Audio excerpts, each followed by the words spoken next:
ವಿಸಿಡಿ number 2343, ಖಗಡಿಯಾ Bihar. Murali ತಾರೀಖ್ 10-11-1966. ಇನ್ನೊಂದು ಮುರಳಿ ತಾರೀಖ್ 5-11-1966. ನುಡಿಸಿರುವಂಥ ತಾರೀಖ್ 25/5/2017.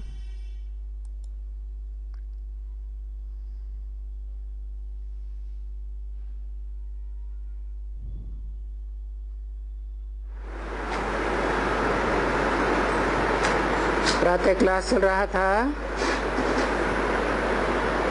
10/11/1966।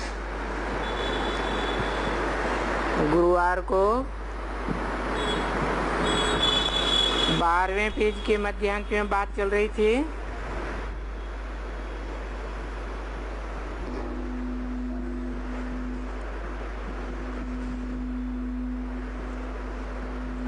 सन्यासी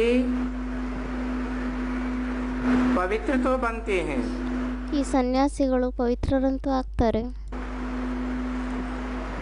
परंतु सर्वव्यापी कह करके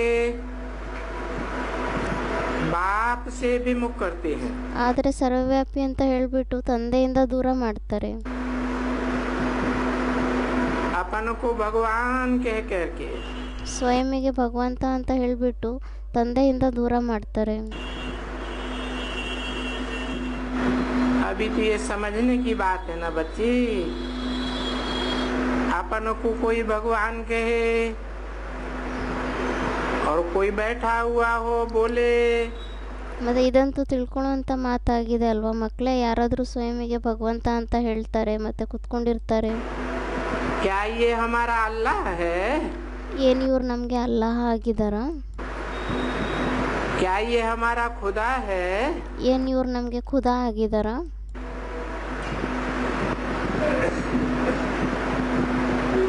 तो बच्चे वो भी गुस्से में आकर के उसको मार डाले। ಮತ್ತು ಮಕ್ಕಳೇ ಅವರು ಸಹ ಕೋಪದಲ್ಲಿ ಬಂದ್ಬಿಟ್ಟು ಅವ್ರನ್ನ ಕೊಲೆ ಮಾಡಿಬಿಡ್ತಾರೆ.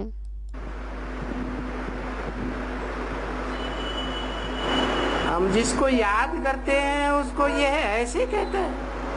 ಯಾರಿಗೆ ನಾವು ನೆನ್ಪು ಮಾಡ್ತೀವಿ ಇವ್ರು ಅವ್ರಿಗೆ ಈ ರೀತಿ ಹೇಳ್ತಾರೆ. ये तो है ही पति दुनिया, भ्रष्टाचारी दुनिया। ಇದಂತೂ ಆಗಿದೆ ಪತಿತ ಪ್ರಪಂಚ, ಭ್ರಷ್ಟಾಚಾರಿ ಪ್ರಪಂಚ. ये भ्रष्टाचारी अपन को कहते हैं हम अल्लाह हैं। ಈ ಭ್ರಷ್ಟಾಚಾರಿಗಳು ಸ್ವಯಂಗೆ ಹೇಳ್ತಾರೆ ನಾವು ಅಲ್ಲಾಹ ಆಗಿದ್ದೀವಿ ಅಂತ. जो पतित पावन है खुदा है, ಯಾರು ಪತಿತ್ ಪಾವನ ಆಗಿದ್ದಾರೆ, ಖುದಾ ಆಗಿದ್ದಾರೆ. परंतु उन बुद्धुओं को बुद्धि तो है ही नहीं। ಆದರೆ ಆ ಬುದ್ಧುಗಳಿಗೆ ಬುದ್ಧಿ ಅಂತೂ ಇಲ್ವೇ ಇಲ್ಲ. कुछ भी इतना समझ नहीं सकते हैं। ಅವರಂತೂ ಏನು ಇಷ್ಟೊಂದು ತಿಳ್ಕೊಳ್ಳಿಕ್ಕೆ ಆಗಲ್ಲ. नहीं तो ये बात बहुत खराब है। ಇಲ್ಲದಿದ್ರೆ ಈ ಮಾತಂತೂ ತುಂಬ ಕೆಟ್ಟದ್ದಾಗಿದೆ. अपन को शिवो हम कहना, अल्लाह खुदा भगवान ಸ್ವಯಂಗೆ ಶಿವೋಹಂ ಅಂತ ಹೇಳೋದು, ಅಲ್ಲಾ ಖುದಾ ಭಗವಂತ ಅಂತ ಸ್ವಯಂಗೆ ಹೇಳ್ಕೊಳ್ಳೋದು, ಇದಂತೂ ತುಂಬ ಕೆಟ್ಟ ಮಾತಾಗಿದೆ. कहना, ये तो बहुत पाप है। ಇದಂತೂ ತುಂಬ ಪಾಪ ಆಗಿದೆ. एक तरफ में कहते हैं पतित पावन है, गॉड फादर है, लिबरेटर है, ಒಂದು कಡೆ ಹೇಳ್ತಾರೆ ಪತಿತ್ ಪಾವನ ಆಗಿದ್ದಾರೆ, ಗಾಡ್ ಫಾದರ್ ಆಗಿದ್ದಾರೆ, ಲಿಬ್ರೇಟರ್ ಆಗಿದ್ದಾರೆ ಅಂತ ಹೇಳ್ತಾರೆ. और फिर कोई कह करके बैठ करके कहे ಮತ್ತೆ ಯಾರಾದರೂ ಕುತ್ಕೊಂಡ್ಬಿಟ್ಟು ಹೇಳ್ತಾರೆ कि मैं अल्लाह हूँ। ಏನಂತ, ನಾನು ಅಲ್ಲಾಹ ಆಗಿದ್ದೀನಿ. अरे मनुष्य तो अपन को अल्लाह कह ही नहीं सकते हैं। ಅದಕ್ಕೆ ಬಾಬಾ ಹೇಳ್ತಿದ್ದಾರೆ, ಅರೆ ಮನುಷ್ಯರಂತೂ ಸ್ವಯಂಗೆ ಅಲ್ಲಾಹ ಅಂತ ಹೇಳಲಿಕ್ಕೆ ಸಾಧ್ಯ ಇಲ್ಲ.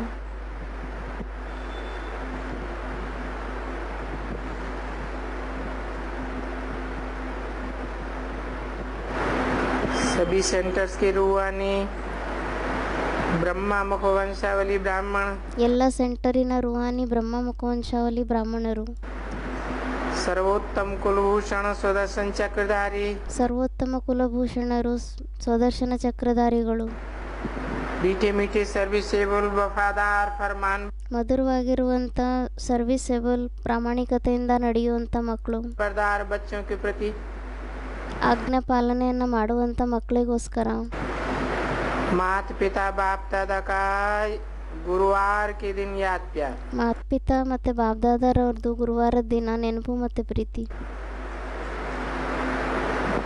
Good morning good morning. मीठी मीठी सी कील दे 5000 वर्ष के बाद फिर से आए मिले हुए ಮಧುರವಾಗಿರುವಂಥ ಮಕ್ಕಳು 5000 ವರ್ಷದ ನಂತರ, ತುಂಬ ಸಮಯದ ನಂತರ ಆಗಲಿ ಸಿಕ್ಕಿರುವಂಥ ಮಕ್ಕಳು. क्या करने के लिए मिले? ಏನು ಮಾಡಲಿಕ್ಕೋಸ್ಕರ ಭೇಟಿ ಮಾಡಿದ್ದೀರಾ? बेद के बाप से फिर अपना गुमाया हुआ अखंड ಬೇಹದ್ದಿನ ತಂದೆಯಿಂದ ನಾವು ಕಳ್ಕೊಂಡು ಹೋಗಿರುವಂಥ ಅಖಂಡ अटल सुख शांति मेरा भाग राज भाग रहने के लिए मिले ಅಟಲ ಆಗಿರುವಂಥ ಅಖಂಡ ಆಗಿರುವಂಥ ಸುಖ ಶಾಂತಿ ಉಳ್ಳುವಂಥ ರಾಜ್ಯ ಭಾಗವನ್ನು ತಗೊಳ್ಳಿಕ್ಕೋಸ್ಕರ ಭೇಟಿ ಮಾಡಿದ್ದೀರಾ? पुरुषार्थ करने के लिए ಪುರುಷಾರ್ಥವನ್ನು ಮಾಡಲಿಕ್ಕೋಸ್ಕರ. तो बच्चों के प्रति याद प्यार बाप दादा का ಮತ್ತು ಮಕ್ಕಳ ಪ್ರತಿ ನೆನಪು ಮತ್ತು ಪ್ರೀತಿ ಬಾಪ್ದಾದರವ್ರದ್ದು. माता पिता का स्वीकार नमस्ते भी कह सकते हैं ತಂದೆ ತಾಯಿದು ಸ್ವೀಕಾರ ಆಗಲಿ ಅಂತ ಅಥವಾ ನಮಸ್ತೆ ಅಂತಲೂ ಹೇಳ್ಬೋದಾಗಿದೆ. गुड मॉर्निंग अंग्रेजी अक्षर है ಗುಡ್ ಮಾರ್ನಿಂಗ್ ಅಂತೂ ಇದು ಅಂಗ್ರೇಜಿ ಅಕ್ಷರ ಆಗಿದೆ. नमस्ते भी कह सकते हैं ನಮಸ್ತೆ ಅಂತಲೂ ಹೇಳ್ಬೋದಾಗಿದೆ.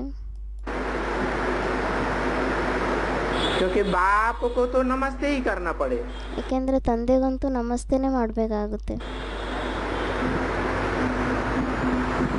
क्योंकि बाप तो है ओबीडेंट सर्वेंट ಏಕೆಂದರೆ ತಂದೆ ಅಂತೂ ಆಗಿದ್ದಾರೆ ಒಬಿಡಿಯಂಟ್ ಸರ್ವೆಂಟ್.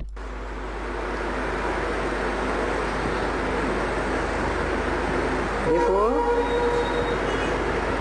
ये सभी जो भी हैं ನೋಡಿ ಇವರೆಲ್ಲರೂ ಯಾರೇ ಇದ್ದಾರೆ, सभी ओबीडेंट सर्वेंट्स हैं बच्चों ಎಲ್ಲರೂ ಒಬಿಡಿಯಂಟ್ ಸರ್ವೆಂಟ್ ಆಗಿದ್ದಾರೆ. के। जो भी बाप हैं इनको जन्म दे बाप ने जन्म दिया ना अभी ಯಾರೇ ತಂದೆ ಇರ್ತಾರೆ ಅವರೆಲ್ಲ ಮಕ್ಕಳಿಗೆ ಜನ್ಮ ಕೊಡ್ತಾರೆ. ಇವಾಗೂ ಸಹ ತಂದೆ ಮಕ್ಕಳಿಗೆ ಜನ್ಮ ಕೊಟ್ಟಿದ್ದಾರೆ ಅಲ್ವಾ? फिर उन बच्चों की संभाल कर करके ಮತ್ತು ಆ ಮಕ್ಕಳ ಸಂಭಾಲನೆಯನ್ನು ಮಾಡಿ ಮಾಡಿ उनको सब कुछ दे करके फिर जा करके वानप्रस्थ में बैठते हैं ಅವರಿಗೆ ಎಲ್ಲ ಕೊಟ್ಬಿಟ್ಟು ಮತ್ತೆ ವಾನಪ್ರಸ್ಥದಲ್ಲಿ ಹೋಗ್ಬಿಟ್ಟು ಕುತ್ಕೊಂತಾರೆ. तो वैसे ही ये रूहानी बाप भी कहते हैं ಮತ್ತು ಅದೇ ರೀತಿ ರುಹಾನಿ ತಂದೆನೂ ಸಹ ಹೇಳ್ತಾರೆ, मैं भी ऐसे ही जन्म दे बच्चों को पालना कर ನಾನು ಸಹ ಇದೇ ರೀತಿ ಮಕ್ಕಳಿಗೆ ಜನ್ಮವನ್ನು ಕೊಟ್ಟು ಪಾಲನೆಯನ್ನು ಮಾಡಿ इस ज्ञान और योग बल से उनको गुलगुल बनाए स्वर्ग का लायक बनाए ಈ ಜ್ಞಾನ ಮತ್ತು ಯೋಗದಿಂದ ಆ ಮಕ್ಕಳನ್ನು ಹೂವನ್ನಾಗಿ ಮಾಡಿಬಿಟ್ಟು ಸ್ವರ್ಗದಲ್ಲಿ ಕರ್ಕೊಂಡೋಗಿ और फिर मैं जाकर के वानप्रस्थ अवस्था में बैठ जाऊंगा ಆವಾಗ ಮತ್ತೆ ನಾನು ಹೋಗ್ಬಿಟ್ಟು ವಾನಪ್ರಸ್ಥ ಅವಸ್ಥೆಯಲ್ಲಿ ಹೋಗ್ಬಿಟ್ಟು ಕುತ್ಕೊಂಡ್ಬಿಡ್ತೀನಿ. अभी समझा ಮತ್ತು ಇವಾಗ ಅರ್ಥ ಆಯ್ತಾ? जैसे लौकिक में होता है वैसे पारलौकिक ಯಾವ ರೀತಿ ಲೌಕಿಕದಲ್ಲಾಗುತ್ತೆ ಅದೇ ರೀತಿ ಪಾರಲೌಕಿಕದಲ್ಲಿ. ये हद के बाप हैं और ये बेहद का बाप ಇವರು ಹದ್ದಿನ ತಂದೆ ಆಗಿದ್ದಾರೆ ಮತ್ತು ಇವರು ಬೇಹದ್ದಿನ ತಂದೆ ಆಗಿದ್ದಾರೆ. फर्क नहीं है ಇದರಲ್ಲೇನು ವ್ಯತ್ಯಾಸನೇ ಇಲ್ಲ. तो जैसे बाप सर्वेंट है ಮತ್ತು ಒಂದು ರೀತಿ ತಂದೆ ಸರ್ವೆಂಟ್ ಆಗಿದ್ದಾರೆ. जैसे बाप कहते हैं I am your obedient servant ಯಾವ ರೀತಿ ತಂದೆ ಹೇಳ್ತಾರೆ ನಾನು ನೀವು ಮಕ್ಕಳ ಮುಂದೆ ಒಬಿಡಿಯಂಟ್ ಸರ್ವೆಂಟ್ ಆಗಿದ್ದೀನಿ ಅಂತ. सर्वेंट है क्यों ಅಂದರೆ ಸರ್ವೆಂಟ್ ಆಗಿದ್ದಾರೆ ಯಾಕೆ? बुलाते हो ना ಯಾಕೆಂದರೆ ಕರಿತೀರಾ ಅಲ್ವಾ? हे पतित पावन बाबा आओ ಹೇ ಪತಿತ್ ಪಾವನ ತಂದೆ ಬನ್ನಿ. हम पतित बन गए हैं ನಾವು ಪತಿತರಾಗ್ಬಿಟ್ಟಿದ್ದೀವಿ. जल्दी आकर के हमको पावन बनाओ ಬೇಗ ಬಂದ್ಬಿಟ್ಟು ನಮ್ಮನ್ನು ಪಾವನರನ್ನಾಗಿ ಮಾಡಿ. तो आना पड़े पतित दुनिया में। ಆವಾಗ ಮತ್ತೆ ತಂದೆಗೆ ಬರಬೇಕಾಗುತ್ತೆ ಪತಿತ ಪ್ರಪಂಚದಲ್ಲಿ. पतित शरीर में आना पड़े सेवा करने के लिए। ಪತಿತ ಶರೀರದಲ್ಲಿ ಬರಬೇಕಾಗುತ್ತೆ ಸೇವೆಯನ್ನು ಮಾಡಲಿಕ್ಕೋಸ್ಕರ. तो देखो ये सर्वेंट को क्या सोने की गद्दी चाहिए? ಮತ್ತೆ ನೋಡಿ, ಸರ್ವೆಂಟಿಗೇನು ಚಿನ್ನದ ಸಿಂಹಾಸನ ಬೇಕಾಗಿದೆನಾ बैठने के लिए? ಕುತ್ಕೊಳ್ಳಿಕ್ಕೋಸ್ಕರ? नहीं, जब सेवा करके जाता हूँ ಆ ರೀತಿ ಅಲ್ಲ. ಯಾವಾಗ ನಾನು ಸೇವೆಯನ್ನು ಮಾಡಿಬಿಟ್ಟು ಹೋಗ್ತೀನಿ, तब जब भक्ति मार्ग करते ಆವಾಗ ಯಾವಾಗ ಭಕ್ತಿ ಮಾರ್ಗವನ್ನು ಮಾಡ್ತಾರೆ, तब मेरे लिए बड़े बड़े महल बनाते हो। ಆವಾಗ ನನಗೋಸ್ಕರ ದೊಡ್ಡ ದೊಡ್ಡ ಅರಮನೆಗಳನ್ನು ಮಾಡ್ತೀರಾ. बनाते हो ना? ಅದಕ್ಕೆ ಕೇಳ್ತಾ ಇದ್ದಾರೆ ಬಾಬಾ, ಮಾಡ್ತೀರಾ ಅಲ್ವಾ? ये बड़ा मंदिर सोमनाथ का बनाते हो? ಈ ದೊಡ್ಡ ದೇವಸ್ಥಾನವನ್ನು ಮಾಡ್ತೀರಾ, ಸೋಮನಾಥನ ದೇವಸ್ಥಾನ ಅಂತ.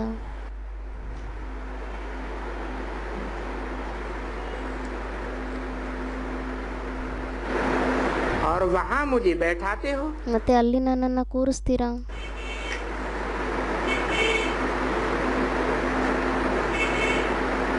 यहाँ कहाँ बैठाते हो? ಇಲ್ಲೆಲ್ಲಿ ಕೂರಿಸ್ತೀರಾ. और वहाँ कहाँ भक्ति में बैठाते हो? ಮತ್ತೆ ಅಲ್ಲಿ ಭಕ್ತಿಯಲ್ಲಿ ಕೂರಿಸ್ತೀರಾ. देखो कितना फर्क है। ಮತ್ತೆ ನೋಡಿ, ಎಷ್ಟೊಂದು ವ್ಯತ್ಯಾಸ ಇದೆ. यहाँ पतित शरीर में और वहाँ शरीरों में तो आने का ही नहीं है। ನೋಡಿ, ಎಲ್ಲಿ ಪತಿತ ಶರೀರದಲ್ಲಿ, ಆದರೆ ಅಲ್ಲಂತೂ ಶರೀರದಲ್ಲಿ ಬರುವಂಥ ಮಾತೇ ಇಲ್ಲ. और फिर मैं तो एक ही दफा आता हूँ। ಆದರೆ ನಾನಂತೂ ಮತ್ತೆ ಒಂದೇ ಸತಿ ಬರ್ತೀನಿ. फिर जब भक्ति मार्ग में जाते हो ಮತ್ತೆ ಯಾವಾಗ ನೀವು ಭಕ್ತಿ ಮಾರ್ಗದಲ್ಲಿ ಹೋಗ್ತೀರಾ, तो मेरे लिए बड़ा अच्छा मंदिर बनाते हो। ಆವಾಗ ಮತ್ತೆ ನನಗೋಸ್ಕರ ತುಂಬ ದೊಡ್ಡ ಒಳ್ಳೆ ದೇವಸ್ಥಾನವನ್ನು ಮಾಡ್ತೀರಾ. क्यों? देखो पैसे तो बहुत मिलते हैं ना। ಯಾಕೆ? ಯಾಕೆಂದರೆ ದುಡ್ಡಂತೂ ತುಂಬ ಸಿಗುತ್ತೆ ಅಲ್ವಾ? तो मंदिर भी ऐसा ही आलीशान बनाता हूँ। ಮತ್ತೆ ದೇವಸ್ಥಾನವನ್ನು ಸಹ ಇದೇ ರೀತಿ ತುಂಬ ಚೆನ್ನಾಗಿ ಮಾಡ್ತೀರಾ. हो समझते हो ना? तो तुम लोग को ये फिर मंदिर बनाना है भक्ति मार्ग में। ಮತ್ತೆ ನೀವು ಮಕ್ಕಳಿಗೆ ಮತ್ತೆ ಭಕ್ತಿ ಮಾರ್ಗದಲ್ಲಿ ಈ ರೀತಿ ದೇವಸ್ಥಾನವನ್ನು ಮಾಡಬೇಕಾಗಿದೆ. राज भाग के बाद ರಾಜ್ಯಭಾಗದ ನಂತರ पहले तो राज करना है। ಮೊದಲಂತೂ ರಾಜ್ಯ ಮಾಡಬೇಕಾಗಿದೆ. और ये तो जानते हो कि मंदिर कितने बनते होंगे फर्स्ट क्लास। ಮತ್ತೆ ಇದಂತೂ ನೀವು ತಿಳ್ಕೊಂತೀರಾ, ದೇವಸ್ಥಾನಗಳು ಎಷ್ಟೊಂದಾಗುತ್ತೆ ಫಸ್ಟ್ ಕ್ಲಾಸ್ ಆಗಿರುವಂಥ ದೇವಸ್ಥಾನ. घर घर में कितने बनते होंगे। ಮನೆ ಮನೆಯಲ್ಲಿ ಎಷ್ಟೊಂದು ಆಗ್ತಾ ಇರುತ್ತೆ. और ये फिर समझते हो हम जा कर के अपना ಮತ್ತೆ ಇದನ್ನಂತೂ ನೀವು ತಿಳ್ಕೊಂತೀರಾ, ನಾವು ಹೋಗ್ಬಿಟ್ಟು ಅಲ್ಲಿ अभी महल बनाएंगे वहाँ। ಇವಾಗ ಅಲ್ಲಿ ಹೋಗ್ಬಿಟ್ಟು ನಾವು ನಮ್ಮ ಅರಮನೆಯನ್ನು ತಯಾರು ಮಾಡ್ಕೊತೀವಿ. अभी तो हम ये बाप से राज गद्दी ले रहे हैं। ಇವಾಗಂತೂ ನಾವು ತಂದೆಯಿಂದ ರಾಜ್ಯ ಗದ್ದಿಯನ್ನು ತಗೊತಾ ಇದ್ದೀವಿ. विश्व की बादशाही ले रहे हैं। ವಿಶ್ವದ ಆಸ್ತಿಯನ್ನು ತಗೊತಾ ಇದ್ದೀವಿ. तो ये बात तुम बच्चों की बुद्धि में चलनी चाहिए। ಮತ್ತೆ ಈ ಮಾತು ನೀವು ಮಕ್ಕಳ ಬುದ್ಧಿಯಲ್ಲಿ ನಡಿಬೇಕಾಗಿದೆ. ये तो समझते हो ना बच्चे? ಅದಕ್ಕೆ ಬಾಬಾ ಹೇಳ್ತಿದ್ದಾರೆ, ಮಕ್ಕಳೇ ಇದನ್ನಂತೂ ತಿಳ್ಕೊಂತೀರಾ ಅಲ್ವಾ? यहाँ भी शिव बाबा के हैं। ಇಲ್ಲಂತೂ ನಾವಿವಾಗ ಶಿವಬಾಬನ ಮಕ್ಕಳಾಗಿದ್ದೀವಿ.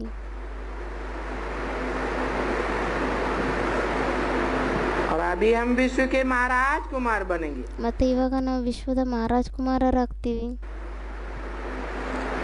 तो राजाई के लिए बैठे हो ना? ಮತ್ತೆ ರಾಜಾಯಿಗೋಸ್ಕರ ಕುತ್ಕೊಂಡಿದ್ದೀರಾ ಅಲ್ವಾ?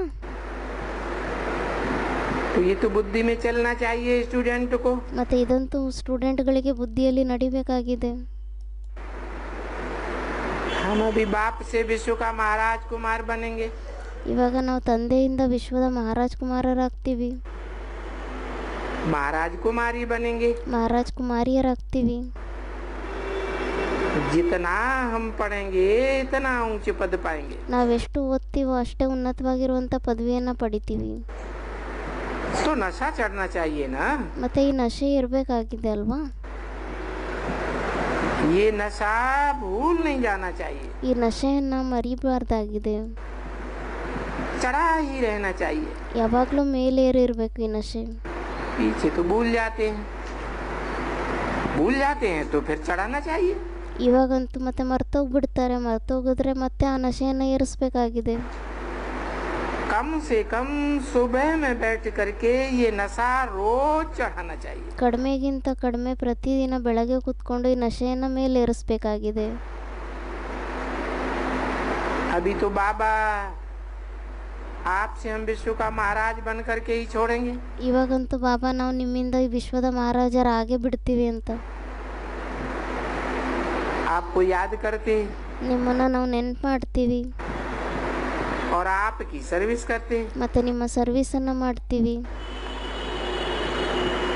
ये आपसे बात करनी चाहिए। ಈ ರೀತಿ ನಿಮ್ಮ ಜೊತೆ ಮಾತಾಡಬೇಕಾಗಿದೆ. अच्छा बच्चों को नमस्ते। ಅಚ್ಚಾ ಮಕ್ಕಳಿಗೆ ನಮಸ್ತೆ. ये छूटी हुई वाणी है प्रातः क्लास की। ಇದು ಇನ್ನೊಂದು ಉಳಿದಿರುವಂಥ ಪ್ರಾತಃ ಕ್ಲಾಸಿನ ವಾಣಿಯಾಗಿದೆ. 5/11/66 5/11/66 ಇಸ್ವಿದು. शनिवार को 8वें पेज की 30वीं लाइन। ಶನಿವಾರದಲ್ಲಿ ಓದ್ತಾ ಇದ್ರು, ಅದು ನಡೀತಾ ಇರೋದು 6ನೇ ಪೇಜಿನ 3ನೇ ಲೈನ್. बात चल रही थी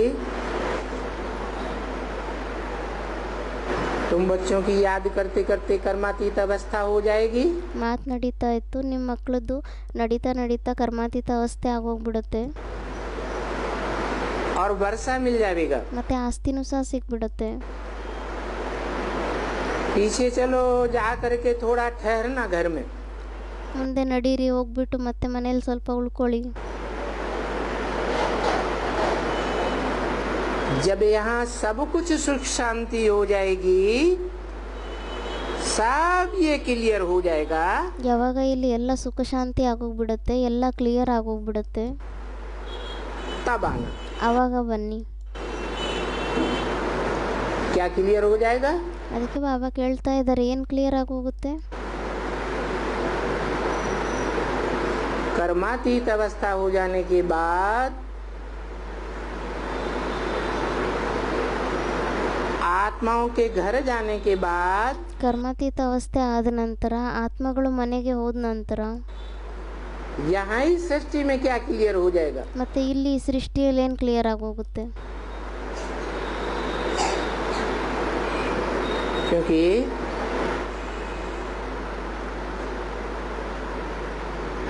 चैतन्य आत्माओं को ज्ञान सुना करके, ಏಕೆಂದರೆ ಚೈತನ್ಯ ಆತ್ಮಗಳಿಗೆ ಜ್ಞಾನವನ್ನು ಹೇಳಿಬಿಟ್ಟು,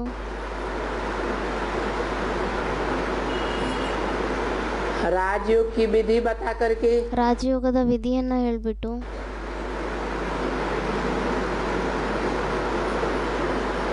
सुधारा जा सकता है। ಸುಧಾರಣೆಯನ್ನು ಮಾಡಬಹುದಾಗಿದೆ.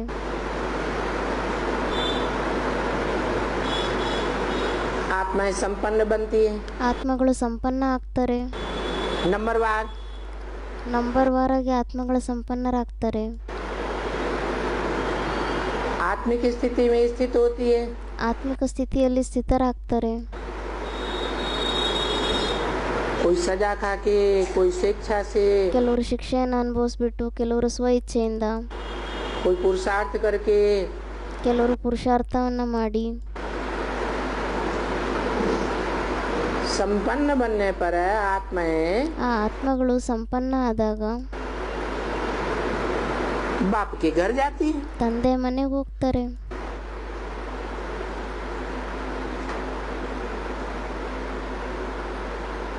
फिर ठहरना किस बात का? ಮತ್ತೆ ಇಲ್ಲಿ ನಿಲ್ಲೋದು ಯಾವ ಮಾತಿಗೋಸ್ಕರ? आत्माएं मनुष्यों की ज्ञान से सुधरती है। ಮನುಷ್ಯರ ಆತ್ಮಗಳು ಯಾರಿದ್ದಾರೆ ಅವರು ಜ್ಞಾನದಿಂದ ಸುಧಾರಣೆ ಆಗ್ತಾರೆ.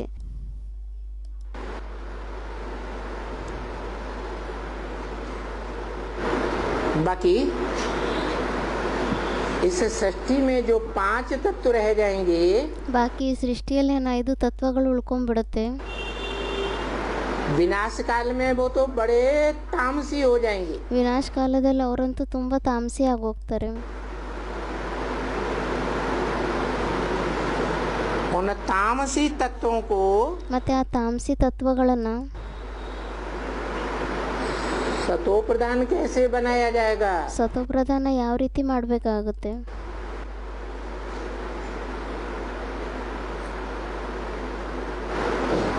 वो तो जड़ तत्व है. ಅದಂತೂ ಜಡತತ್ವ ಆಗಿದೆ.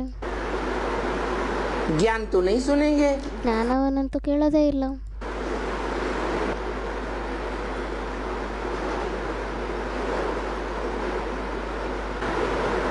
तो बोला जब तक तुम्हारे योग बल से ಅದಕ್ಕೆ ಮತ್ತೆ ಹೇಳಿದ್ರು, ಎಲ್ಲಿವರೆಗೂ ನಿಮ್ಮ ಯೋಗಬಲದಿಂದ वो 5 तत्व भी पावन बनते हैं. ಆ 5 ತತ್ವಗಳು ಸಹ ಪಾವನ ಆಗುತ್ತೆ. क्योंकि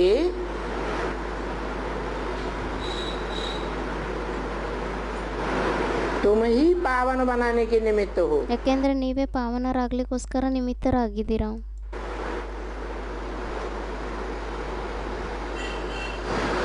5 तत्व पावन बनेंगे 5 ತತ್ವಗಳು ಪಾವನ ಆದ್ರೆ तो शरीर भी पावन बनेंगे. ಅವಾಗ ಮತ್ತೆ ಶರೀರನೂ ಸಹ ಪಾವನ ಆಗುತ್ತೆ. जैसे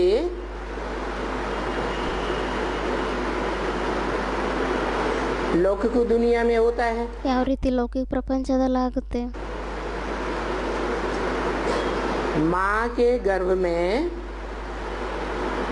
पहले 5 तत्वों का पिंड तैयार होता है. ತಾಯಿಯ ಗರ್ಭದಲ್ಲಿ ಮೊದಲು 5 ತತ್ವದ ಪಿಂಡ ತಯಾರಾಗುತ್ತಾ या आत्मा आती है. ಅಥವಾ ಮೊದಲು ಆತ್ಮ ಬರುತ್ತಾ?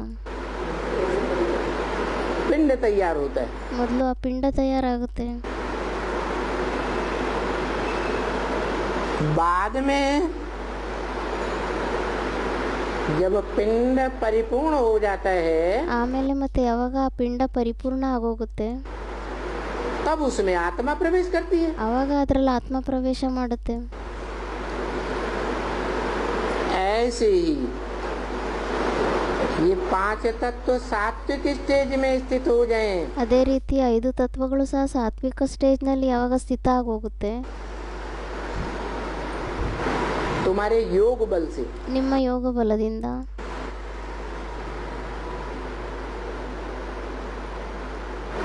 तभी सब कुछ क्लियर हो जाएगा. ಅವಾಗೇ ಎಲ್ಲ ಕ್ಲಿಯರ್ ಆಗೋಗುತ್ತೆ.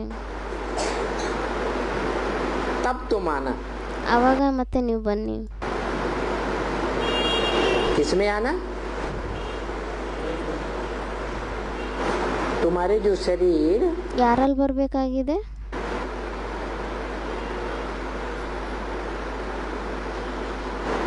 बर्फ में दबेंगे. उन बर्फ में दबे हुए शरीरों में ಅಂದರೆ ನಿಮ್ಮ ಶರೀರ ಏನು ಐಸ್ನಲ್ಲಿ ಬಿಟ್ಟೋಗಿರ್ತೀರಾ, ಆ ಬಿಟ್ಟೋಗಿರುವಂಥ ಐಸ್ನಲ್ಲಿರುವಂಥ ಶರೀರದಲ್ಲಿ जब सात्विकता आए ಯಾವಾಗ ಅದರಲ್ಲಿ ಆ ಸಾತ್ವಿಕತೆ ಬರುತ್ತೆ, जैसे कोई सड़ता हुआ फल ಯಾವ ರೀತಿ ಯಾವುದಾದ್ರೂ ಕೊಳಿತಾ ಇರುವಂಥ ಹಣ್ಣು बर्फ में दबा दिया जाए तो सड़ा हुआ हिस्सा पानी के साथ बह जाएगा. ಅದಕ್ಕೆ ಬಾಬಾ ಉದಾಹರಣೆಯನ್ನು ಕೊಡ್ತಾ ಇದ್ದಾರೆ. ಯಾವ ರೀತಿ ಕೊಳ್ತೋಗಿರುವಂಥ ಹಣ್ಣಿರುತ್ತೆ, ಅದನ್ನು ಒಂದು ವೇಳೆ ಐಸ್ನಲ್ಲಿ ಇಟ್ಬಿಟ್ರೆ ಅದೇನಾಗುತ್ತೆ, ಕೆಟ್ಟೋಗಿರುವಂಥ ಭಾಗ ಏನಿದೆ ಅದು ಕರಗಿ ನೀರಿನ ಜೊತೆ ಹೋಗ್ಬಿಡುತ್ತೆ. और स्वच्छ हिस्सा रह जाएगा. ಮತ್ತು ಚೆನ್ನಾಗಿರುವಂಥ ಭಾಗ ಏನಿದೆ ಅದು ಉಳ್ಕೊಂಡ್ಬಿಡುತ್ತೆ. तो ऐसे ही जब ये क्लियर हो जाएगा ಅದೇ ರೀತಿ ಯಾವಾಗ ಇದು ಕ್ಲಿಯರ್ ಆಗೋಗುತ್ತೆ तब आना आकर के राज्य करना. ಆವಾಗ ಬನ್ನಿ, ಬಂದ್ಬಿಟ್ಟು ಮತ್ತೆ ರಾಜ್ಯವನ್ನು ಮಾಡಿ. ये 5 तत्वों से जो बने हुए तुम्हारे तमो प्रधान शरीर हैं सात्विक बन जाएंगे। ಈ 5 ತತ್ವಗಳ ತಮೋಪ್ರಧಾನ ಶರೀರ ಏನಿದೆ ನಿಮ್ಮದು ಇದು ಸಾತ್ವಿಕ ಆಗೋಗುತ್ತೆ. तब उनमें तुम्हारी आत्मा आएगी। ಆವಾಗ ಅದರಲ್ಲಿ ನಿಮ್ಮ ಆತ್ಮ ಬರುತ್ತೆ. इसमें क्या आना भी तभी है तुम बच्चों ಮತ್ತೆ ಇದರಲ್ಲೇನು ಬರೋದು ಸಹ ನಿಮ್ಮ ಮಕ್ಕಳಿಗೆ ಅದರಲ್ಲೇ ಬರಬೇಕಾಗಿದೆ. को जब तुम्हारे शरीर के पंचभूत सात्विक बने। ಯಾವಾಗ ನಿಮ್ಮ ಶರೀರದ ಪಂಚಭೂತಗಳು ಸಾತ್ವಿಕ ಆಗೋಗುತ್ತೆ. बाकी बीच में क्या होता है वो भी चल करके देखना। ಆಮೇಲೆ ಮತ್ತೆ ಮಧ್ಯದಲ್ಲಿ ಏನಾಗುತ್ತೆ ಅದು ಸಹ ಬಂದ್ಬಿಟ್ಟು ನೋಡಿ. आगे चल करके ಅಂದ್ರೆ ಮುಂದೆ ಬರುವಂತ ಸಮಯದ ಬಗ್ಗೆ ಹೇಳ್ತಾ ಇದ್ದಾರೆ. माने कब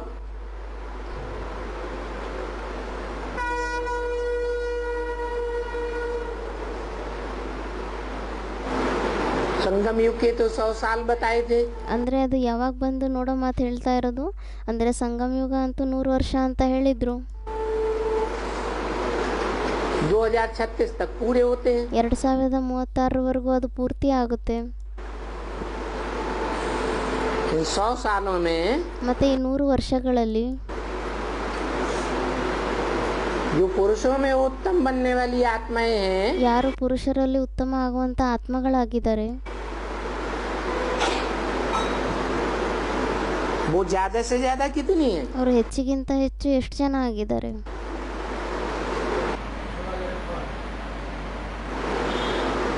पुरुष माने शरीर रूपी पुरी में आराम से शयन करने वाले। ಪುರುಷ ಅಂದ್ರೆ ಶರೀರ ರೂಪಿ ಪುರಿಯಲ್ಲಿ ಆರಾಮಾಗಿ ವಾಸ ಮಾಡುವಂತವ್ರು ಮಲಗುವಂತವ್ರು. संपन्न आत्मा बनेगी ಯಾವಾಗ ಅವರು ಸಂಪನ್ನ ಆತ್ಮ ಆಗ್ತಾರೆ? बीज रूप आत्मा। उनकी संख्या कितनी? ಬೀಜ ರೂಪ ಆತ್ಮಗಳು ಯಾರೇ ಇದ್ದಾರೆ ಅವ್ರ ಸಂಖ್ಯೆ ಎಷ್ಟಾಗಿದೆ? 4.5 लाख। 4.25 ಲಕ್ಷ ಆಗಿದೆ. तो वो 4.5 लाख आत्माएं संपन्न बनेंगी। ಮತ್ತೆ ಯಾವಾಗ 4.25 ಲಕ್ಷ ಆತ್ಮಗಳು ಸಂಪನ್ನರಾಗ್ತಾರೆ? और संपन्न बनने पर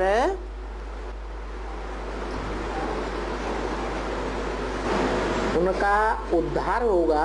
ಮತ್ತೆ ಯಾವಾಗ ಅವರು ಸಂಪನ್ನ ಆಗ್ತಾರೆ ಆವಾಗ ಮತ್ತೆ ಅವರದು ಉದ್ಧಾರ ಆಗುತ್ತಾ?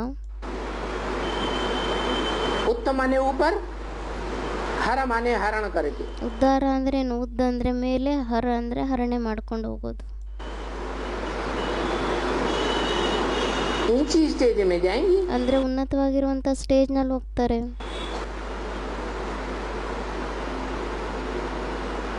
और ऊंची स्टेज क्या है? ಮತ್ತೆ ಉನ್ನತವಾಗಿರುವಂತ ಸ್ಟೇಜ್ ಏನಾಗಿದೆ?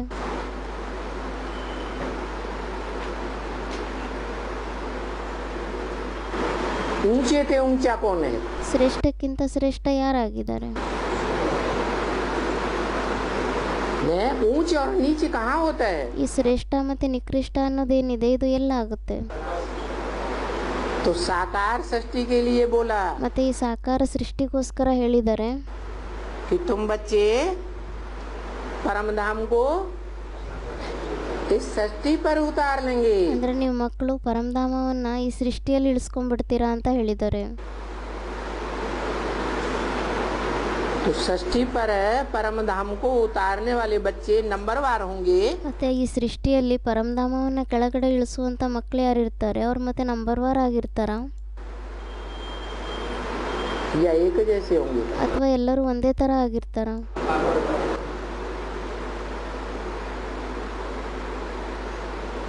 अव्वल नंबर भी कोई होगा ಮೊದಲನೇ ನಂಬರು ಯಾರಾದರೂ ಆಗಿರ್ತಾರೆ. है?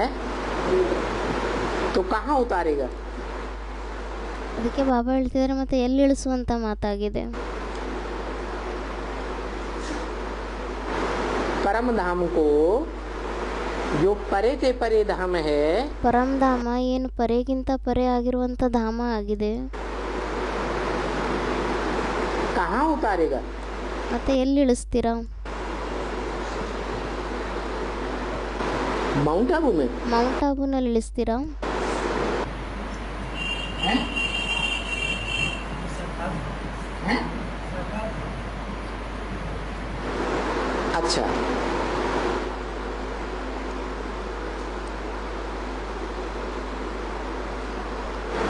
ये मनमना भव किसने कहा? ಅಚ್ಚ ಯಾರು ಅಂದರು ಪರಂ ಸಾಕಾರ್ನಲ್ಲಿ ಅಂತ. ಅದಕ್ಕೆ ಬಾಬಾ ಹೇಳ್ತಿದ್ದಾರೆ ಅಚ್ಚ ಮತ್ತು ಮನ್ಮನಾಭವ ಅಂತ ಏನಂತ ಹೇಳಿದರು.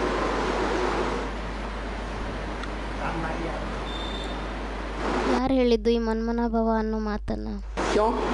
ಯಾರೋ ಅಂದರು ರಾಮನಾತ್ಮ ಅಂತ. ಅದಕ್ಕೆ ಬಾಬಾ ಹೇಳ್ತಿದ್ದಾರೆ ಯಾಕೆ? शिव ने क्यों नहीं? ಶಿವ ಯಾಕೆ ಹೇಳಿಲ್ಲ ಈ ಮಾತನ್ನು? शिव को मन नहीं है. ಏಕೆಂದರೆ ಶಿವನಿಗಂತೂ ಮನಸ್ಸೇ ಇಲ್ಲ. मनुष्यों को मन होता है. ಮನುಷ್ಯರ ಹತ್ರನೇ ಮನಸ್ಸಿರುತ್ತೆ. मनुष्यों में मुख्य है मनुष्यों का बाप. ಮನುಷ್ಯರಲ್ಲಿ ಮುಖ್ಯ ಆಗಿದ್ದಾರೆ ಮನುಷ್ಯರ ತಂದೆ, जिसमें मुकर्रर रूप से वो अखूट ज्ञान धन वाला. ಯಾರಲ್ಲಿ ಮುಖರರ ರೂಪದಲ್ಲಿ ಆ ಕೂಟ ಭಂಡಾರ ಯಾರಿದ್ದಾರೆ? ಜ್ಞಾನದ ಭಂಡಾರ. कौन? शिव. ಯಾರಾಗಿದ್ದಾರೆ? ಅವರು ಶಿವನೇ ಆಗಿದ್ದಾರೆ. प्रवेश करता है. तो जो अखूट ज्ञान धन वाला शिव है, ಮತ್ತೆ ಆ ಅಕೂಟ ಜ್ಞಾನದ ಭಂಡಾರ ಆಗಿರುವಂಥ ಶಿವ ಯಾರಿದ್ದಾರೆ ಅವರೇ ಮತ್ತೆ ಪ್ರವೇಶ ಮಾಡ್ತಾರೆ. वो प्रवेश करके वो अखूट ज्ञान धन का वर्षा किसको देता है? ಮತ್ತೆ ಅವರು ಪ್ರವೇಶ ಮಾಡಿಬಿಟ್ಟು ಅಕೂಟ ಜ್ಞಾನದ ಭಂಡಾರ ಏನಿದೆ ಅದರ ಆಸ್ತಿಯನ್ನು ಅವ್ರು ಯಾರಿಗೆ ಕೊಡ್ತಾರೆ? बड़े बच्चे को देता है जो परंपरा चली आ रही है सारी दुनिया में. ಅವರು ದೊಡ್ಡ ಮಗುವಿಗೆ ಕೊಡ್ತಾರೆ. ಅದರ ಪರಂಪರೆ ಇವಾಗೂ ಸಹ ಪ್ರಪಂಚದಲ್ಲಿ ನಡೀತಾ ಬಂದಿದೆ. कि सभी बाप अपने बड़े बच्चे को हिस्ट्री में भी देखें. ಅಂದರೆ ಯಾರೇ ತಂದೆ ಇರ್ತಾರೆ ಅವರೆಲ್ಲ ತಮ್ಮ ಆಸ್ತಿಯನ್ನು ಯಾರು ದೊಡ್ಡ ಮಗು ಆಗಿರ್ತಾರೆ ಅವ್ರಿಗೆ ಕೊಡ್ತಾರೆ. ಹಿಸ್ಟ್ರಿಯಲ್ಲೂ ಸಹ ನೋಡಿ, बड़े बच्चे को राजा ही देते हैं. ಯಾರು ದೊಡ್ಡ ಮಕ್ಕಳಾಗಿರ್ತಾರೋ ಅವ್ರಿಗೆ ರಾಜಯ್ಯನ ಕೊಡ್ತಾ ಬಂದಿದ್ದಾರೆ. तो ये परंपरा शुरुआत कहाँ से हुई? ಮತ್ತೆ ಈ ಪರಂಪರೆ ಏನಿದೆ ಇದರ ಆರಂಭ ಎಲ್ಲಿಂದ ಆಯಿತು? संगम में सुप्रीम सोल बाप आते हैं. ಸಂಗಮ ಯುಗದಲ್ಲಿ ಯಾವಾಗ ಸುಪ್ರೀಂ ಸೋಲ್ ತಂದೆ ಬರ್ತಾರೆ तो सारी परंपरा यहाँ से शुरू होती. ಆವಾಗ ಎಲ್ಲ ಪರಂಪರೆ ಇಲ್ಲಿಂದನೇ ಆರಂಭ ಆಗುತ್ತೆ. इसलिए गीता में भी लिखा है मम वर्तमान वर्तन्ते मनुष्य पार्थ सर्वस. ಅದಕ್ಕೋಸ್ಕರ गीತೆಯಲ್ಲೂ ಸಹ ಬರೆದಿದ್ದಾರೆ ಏನಂತ?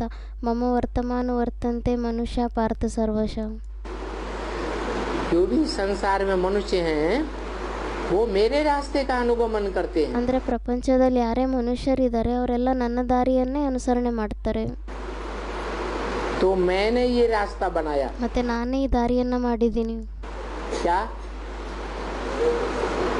कि जो भी बाप है वो अपना वर्षा ಅಂದರೆ ಯಾರೇ ತಂದೆ ಇದ್ದಾರೆ ಅವರು ತಮ್ಮ ಆಸ್ತಿಯನ್ನು अपने बड़े बच्चे को देकर जाए. ತಮ್ಮ ದೊಡ್ಡ ಮಕ್ಕಳಿಗೆ ಕೊಟ್ಬಿಟ್ಟು ಹೋಗಲಿ ಅಂತ. तो बड़ा बच्चा ये कहने का हकदार हुआ. ಮತ್ತೆ ದೊಡ್ಡ ಮಗು ಯಾರಿದ್ದಾರೆ ಅವರು ಈ ಮಾತನ್ನ ಹೇಳಲಿಕ್ಕೆ ಅಧಿಕಾರಿ ಆಗಿದಾರಾ? क्या? मन मना भव. ಅಂದರೆ ಮನ್ಮನ ಭವ ಅಂತ ಹೇಳಲಿಕ್ಕೋಸ್ಕರ ಅವ್ರು ಅಧಿಕಾರಿ ಆಗಿದಾರಾ? मेरे मन में समा जा. ಮನ್ಮನ ಭವ ಅಂದ್ರೇನು? ನನ್ನ ಮನಸ್ಸಿನಲ್ಲಿ ನಿಮ್ಮ ಮನಸ್ಸನ್ನು ಸೇರಿಸ್ಬಿಡಿ ಅಂತ. तेरे मन में क्या है? ಮತ್ತೆ ನಿಮ್ಮ ಮನಸ್ಸಿನಲ್ಲಿ ಏನಿದೆ?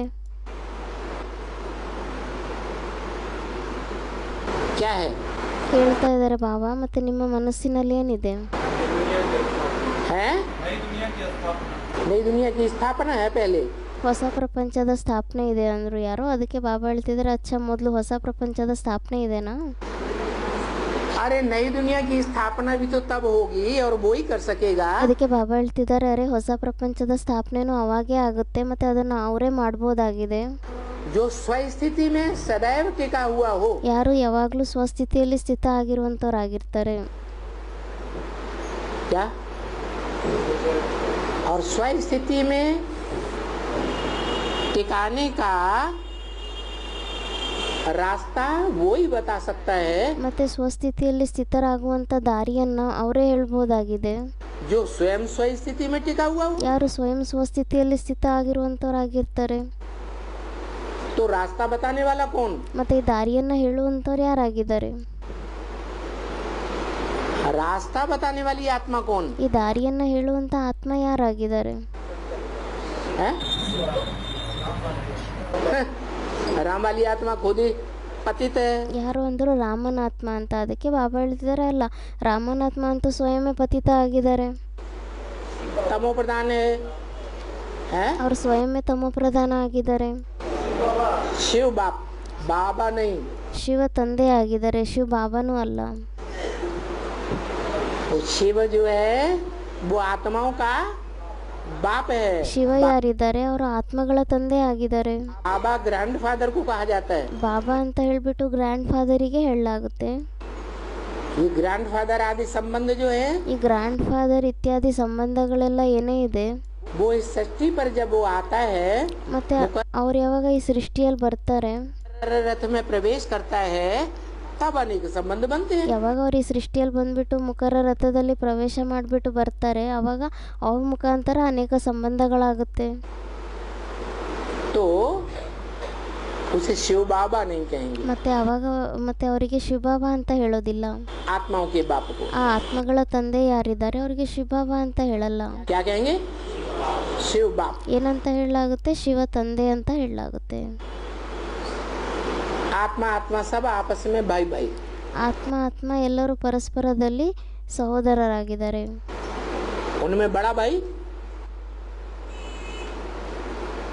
आत्मा जो जन्म मरण के चक्र में आती हैं, ಅವರಲ್ಲಿ ದೊಡ್ಡ ಅಣ್ಣ ಯಾರಾಗಿದ್ದಾರೆ? ಆತ್ಮಗಳು ಯಾರು ಜನ್ಮ ಮರಣದ ಚಕ್ರದಲ್ಲಿ ಬರ್ತಾರೆ, उन आत्माओं के बीच में बड़ा भाई कौन हुआ? ಆ ಆತ್ಮಗಳ ಮಧ್ಯದಲ್ಲಿ ದೊಡ್ಡ ಅಣ್ಣ ಯಾರಾದ್ರು? राम बाप को कहा जाता है, कृष्ण बच्चे को कहा जाता है। ರಾಮ ಅಂತ ತಂದೆಗೆ ಹೇಳಲಾಗುತ್ತೆ, ಕೃಷ್ಣ ಅಂತ ಮಗುವಿಗೆ ಹೇಳಲಾಗುತ್ತೆ. तो जो राम बाप बड़ा भाई है, ಮತ್ತೆ ಯಾರು ರಾಮ ತಂದೆ ದೊಡ್ಡ ಅಣ್ಣ ಆಗಿದ್ದಾರೆ, उसके मुख से ये बात निकली, ಅವ್ರ ಮುಖದಿಂದ ಈ ಮಾತು ಬರುತ್ತೆ. ಏನಂತ? मत मना भव मेरे मन में समा जा। ಮತ್ ಮನಾಭವ್ ಅಂದ್ರೆ ನನ್ನ ಮನಸ್ಸಿನಲ್ಲಿ ನಿಮ್ಮ ಮನಸ್ಸನ್ನು ಸೇರಿಸ್ಬಿಟ್ಟು ಒಂದ್ ಮಾಡ್ಬಿಡಿ ಅಂತ. और तेरे मन में क्या समाया हुआ ಮತ್ತೆ ನಿಮ್ಮ ಮನಸ್ಸಿನಲ್ಲಿ ಏನು ಸಮಾವೇಶನ ಆಗಿದೆ? है? क्या वो बाप ने मुरली में बताई दिया। ಅದಕ್ಕೆ ಬಾಬಾ ಹೇಳ್ತಾರೆ, ಅದನ್ನಂತೂ ತಂದೆ ಮುರಳಿಯಲ್ಲಿ ಹೇಳ್ಬಿಟ್ಟಿದ್ದಾರೆ. बाबा कहने से तेरी बुद्धि में क्या बिंदी याद आवेगी। ಬಾಬಾ ಅಂತ ಹೇಳೋದ್ರಿಂದ ನಿಮ್ಮ ಬುದ್ಧಿಯಲ್ಲಂತೂ ಬಿಂದಿನೇ ನೆನಪಿಗೆ ಬರುತ್ತೆ. तू अगर बाबा कहेगा तो औरों की बुद्धि में बाबा कहने से साकार निराकार का मेल आएगा बुद्धि में। ಅಂದರೆ ಅವರಿಗೆ ಬಾಬಾ ಅಂತ ಹೇಳಿದರೆ ಬಿಂದಿನೇ ನೆನಪು ಬರುತ್ತೆ. ಅದಕ್ಕೆ ಬಾಬಾ ಹೇಳ್ತಿದ್ದಾರೆ, ಒಂದು ವೇಳೆ ಬೇರೆ ಯಾರೇ ಇದ್ದಾರೆ ಅವರಿಗೆ ಬಾಬಾ ಅಂತ ಹೇಳಿದರೆ ಏನು ನೆನಪಿಗೆ ಬರುತ್ತೆ? ಸಾಕಾರ ಮತ್ತು ನಿರಾಕಾರನ ಕಂಬೈಂಡ್ ರೂಪನೇ ನೆನಪಿಗೆ ಬರುತ್ತೆ. और तेरी बुद्धि में है क्या आएगा? बिंदी ही याद आवेगी। ಆದರೆ ನಿಮ್ಮ ಬುದ್ಧಿಯಲ್ಲಿ ಕೇವಲ ಬಿಂದಿನೇ ನೆನಪಿಗೆ ಬರುತ್ತೆ. तो जो मन मना भव कहने वाला है, ಮತ್ತೆ ಯಾರು ಮನ್ಮನಾಭವ ಅಂತ ಹೇಳುವಂಥವ್ರಾಗಿದ್ದಾರೆ, उसकी बुद्धि में क्या है? ಮತ್ತೆ ಅವ್ರ ಬುದ್ಧಿಯಲ್ಲಿ ಏನಿದೆ? है शिव बाबा है। ಯಾರು ಅಂದರು ಶಿವ ತಂದೆ ಇದ್ದಾರೆ, ಕೆಲವರು ಹೇಳ್ತಾ ಇದ್ದಾರೆ ಶಿವ ಬಾಬಾ ಇದ್ದಾರೆ. तेरी बुद्धि में बिंदी ही याद आवेगी। ಅದಕ್ಕೆ ಬಾಬಾ ಹೇಳ್ತಿದ್ದಾರೆ, ಅರೆ ನಿಮ್ಮ ಬುದ್ಧಿಯಲ್ಲಿ ಬಿಂದಿನೇ ನೆನಪು ಬರುತ್ತೆ ಬಾಬಾ ಅಂತ ಹೇಳಿದ್ರೆ. तेरी बुद्धि में क्या है? ಮತ್ತೆ ನಿಮ್ಮ ಬುದ್ಧಿಯಲ್ಲಿ ಏನಿದೆ? बिंदी। ಬಿಂದಿನೇ ಇದೆ. क्या है? बिंदी है। ಏನಿದೆ? ಬಿಂದಿನೇ ಇದೆ. और बाप भी यही कहते हैं, मैं जब आता हूँ ಮತ್ತೆ ತಂದೆನೂ ಸಹ ಇದನ್ನೇ ಹೇಳ್ತಾರೆ. ಏನಂತ? ನಾನು ಯಾವಾಗ ಬರ್ತೀನಿ तो तुम बच्चों को आप समान निराकारी निर्विकारी निरहंकारी बना कर जाता हूँ। ಅಂದರೆ ನಾನು ಯಾವಾಗ ಬರ್ತೀನಿ ಆವಾಗ ನಿಮ್ಮ ಮಕ್ಕಳನ್ನ ನಿರಾಕಾರಿ ನಿರ್ವಿಕಾರಿ ನಿರಹಂಕಾರಿಯನ್ನಾಗಿ ಮಾಡಿಬಿಟ್ಟು ಹೋಗ್ತೀನಿ. तो अव्वल नंबर वो बच्चा कौन हुआ? ಮತ್ತೆ ಮೊದಲನೇ ನಂಬರ್ನಲ್ಲಿ ಆ ಮಗು ಯಾರಾದ್ರು? जो बिंदी रूप में टिक जाती है। ಯಾರು ಬಿಂದು ರೂಪದಲ್ಲಿ ಸ್ಥಿತ ಆಗೋಗ್ತಾರೆ.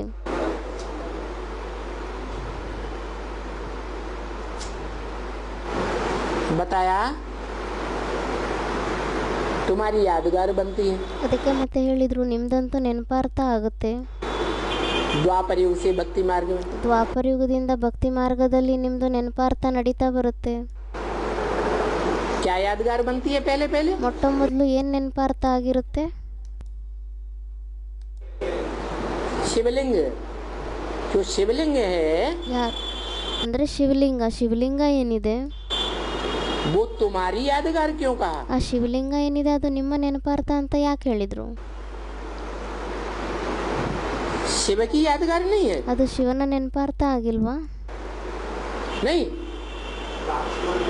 है? बाप समान बनता, बाप थोड़ा ही बन गया, बाप समान ही तो बन गया। ತಂದೆ ಆಗೋಗ್ಬಿಟ್ರ? ಇಲ್ಲ, ಅವ್ರ ತಂದೆ ಸಮಾನ ಆಗ್ತಾರೆ.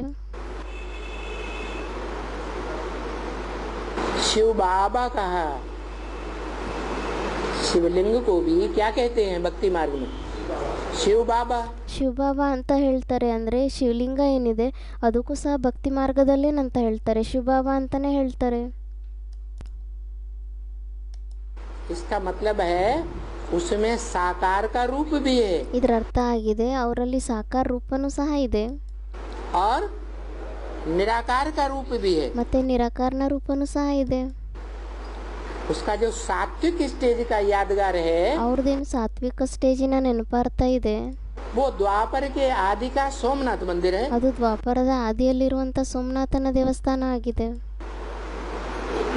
सोमनाथ मंदिर जिसमें लिंगाकार पत्थर और उसके बीच में क्या? हीरा। ಆ ಸೋಮನಾಥನ ದೇವಸ್ಥಾನ ಏನಿದೆ ಅಲ್ಲೇನು ತೋರಿಸಿದ್ದಾರೆ? ಶಿವಲಿಂಗ ಇದೆ, ಆ ಶಿವಲಿಂಗದ ಮಧ್ಯದಲ್ಲಿ ವಜ್ರವನ್ನು ತೋರಿಸಿದ್ದಾರೆ. तो लिंगाकार पत्थर तो बड़े रूप साकार की यादगार। ಮತ್ತೆ ಆ ಲಿಂಗಾಕಾರ ಕಲ್ಲೇನಿದೆ ಆ ದೊಡ್ಡ ರೂಪದಲ್ಲಿ ಅದಂತೂ ಸಾಕಾರನ ನೆನಪಾರ್ಥ ಆಗಿದೆ. ये तो पक्का है। ಇದಂತೂ ಪಕ್ಕ ಆಗಿದೆ. वो हीरा किसकी यादगार ಮತ್ತೆ ಆ ವಜ್ರ ಏನಿದೆ ಅದು ಯಾರ ನೆನಪಾರ್ಥ ಆಗಿದೆ? है? हैं? रमली आत्मा की क्यों? ಯಾರು ಅಂದರು ರಾಮನಾತ್ಮಂದು ಅಂತ. ಅದಕ್ಕೆ ಬಾಬಾ ಹೇಳ್ತಿದ್ದಾರೆ ರಾಮನಾತ್ಮಂದು ಯಾಕೆ?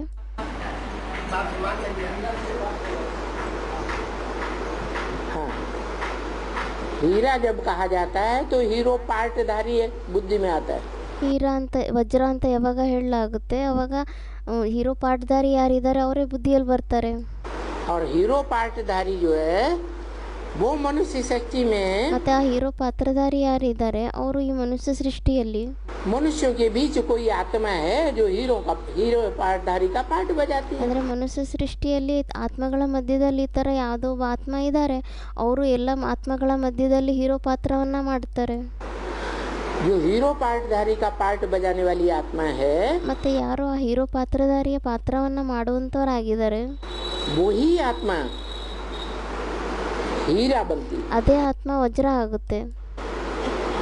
शिव हीरा नहीं बनता है ಶಿವ ಯಾರಿದ್ದಾರೆ ಅವ್ರು ವಜ್ರ ಆಗಲ್ಲ. क्योंकि हीरा कहो या कोई भी रतन कहो पत्थर होते हैं या नहीं होते हैं। ಯಾಕೆಂದರೆ ವಜ್ರ ಅಂತ ಹೇಳಿ ಅಥವಾ ಬೇರೆ ಯಾವುದೇ ರತ್ನಗಳು ಅಂತ ಹೇಳಿ ಆ ರತ್ನಗಳೆಲ್ಲ ಕಲ್ಲಾಗಿರುತ್ತೋ ಇಲ್ವೋ? है तो शिव पत्थर बुद्धि बनता है क्या? ಕಲ್ಲೇ ಆಗಿರುತ್ತೆ. ಮತ್ತೆ ಶಿವ ಏನು ಕಲ್ಲಿನ ಬುದ್ಧಿ ಉಳ್ಳೋರಾಗ್ತಾರಾ? शिव कभी पत्थर बुद्धि नहीं बनता। ಶಿವ ಯಾವತ್ತೂ ಕಲ್ಲಿನ ಬುದ್ಧಿ ಉಳ್ಳೋರಾಗಲ್ಲ. कौन बनता है? जो भी आत्माएं हैं ಮತ್ತೆ ಯಾರಾಗ್ತಾರೆ? ಯಾರೇ ಆತ್ಮಗಳಿದ್ದಾರೆ, मनुष्य आत्माएं ಯಾರೇ ಮನುಷ್ಯ ಆತ್ಮಗಳಿದ್ದಾರೆ, अच्छे से अच्छा पार्टधारी हो सात्विक स्टेज में ಒಳ್ಳೆಗಿಂತ ಒಳ್ಳೆ ಪಾತ್ರಧಾರಿಗಳೇ ಆಗಿರಲಿ ಸಾತ್ವಿಕ ಸ್ಟೇಜ್ನಲ್ಲಿ, तो वो भी तामसी स्टेज में पत्थर बुद्धि बन जाती। ಅವರು ಸಹ ತಾಮಸಿ ಸ್ಟೇಜ್ನಲ್ಲಿ ಕಲ್ಲಿನ ಬುದ್ಧಿ ಉಳ್ಳೋರಾಗೋಗ್ತಾರೆ. उन पत्थर बुद्धियों में देह अहंकारियों में ಮತ್ತೆ ಆ ಕಲ್ಲಿನ ಬುದ್ಧಿ ಉಳ್ಳುವಂಥವರಲ್ಲಿ ಆ ದೇಹ ಅಹಂಕಾರಿಗಳಲ್ಲಿ सबसे बड़ा देह अहंकारी कौन? ಎಲ್ಲರಿಗಿಂತ ದೊಡ್ಡ ದೇಹ ಅಹಂಕಾರಿ ಯಾರಾಗಿದ್ದಾರೆ? है वो राम वाली आत्मा बड़े ते बड़ा पत्थर बुद्धि माना बड़े ते बड़ा देह अहंकारी। ಆ ರಾಮನಾತ್ಮ ಯಾರಿದ್ದಾರೆ ಅವರು ದೊಡ್ಡಕ್ಕಿಂತ ದೊಡ್ಡ ಕಲ್ಲು ಬುದ್ಧಿ ಉಳ್ಳವರಾಗಿದ್ದಾರೆ. ಅಂದರೆ ಅವರು ದೇಹ ಅಹಂಕಾರಿ ಆಗಿದ್ದಾರೆ ತುಂಬ ಜಾಸ್ತಿ. जो बड़े ते बड़ा देह अहंकारी है ಮತ್ತೆ ಯಾರು ದೊಡ್ಡಕ್ಕಿಂತ ದೊಡ್ಡ ದೇಹ ಅಹಂಕಾರಿ ಆಗಿದ್ದಾರೆ उसमें आत्मा रही या नहीं रही? ಮತ್ತೆ ಅವರಲ್ಲಿ ಆತ್ಮ ಇರುತ್ತೋ ಇಲ್ವೋ?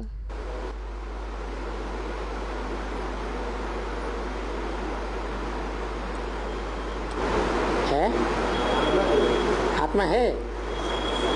ಹೇಳ್ತಾ ಇದ್ದಾರೆ ಬಾಬಾ, ಆತ್ಮ ಇದೆನಾ? ये क्यों कहा?